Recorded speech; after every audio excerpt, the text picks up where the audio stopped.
Skuadra e Trabzonsporit duket se është dashuruar me lojtarët shqiptar.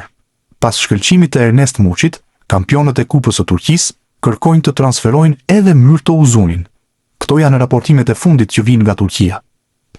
Në janarin e këtij viti, palët kanë qenë në negociata të avancuara, teksa vetë Uzuni tregoi më vonë se marrëveshja ishte e mbyllur, por u prish për 10 minuta.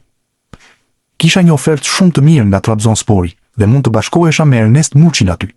Ishte i mbyllur si transferim, por gjithçka u prish për 10 minuta.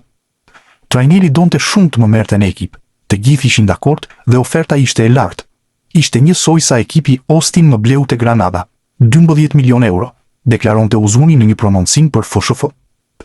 Duket se ekipi turk vijon të ndjek me interes sulmuesin e kombëtares shqiptare, që aktivizohet me Austin në SBA, bën me dje Habergo.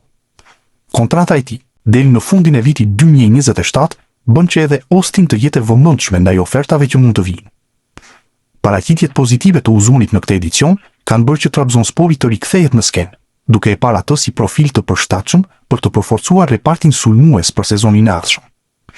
Transferimi te skuadra e Muçit do të ishte një hap pozitiv për Uzunin, duke marrë parasysh faktin se Trabzonspori do të luajë në arenën europiane në edicionin e ri.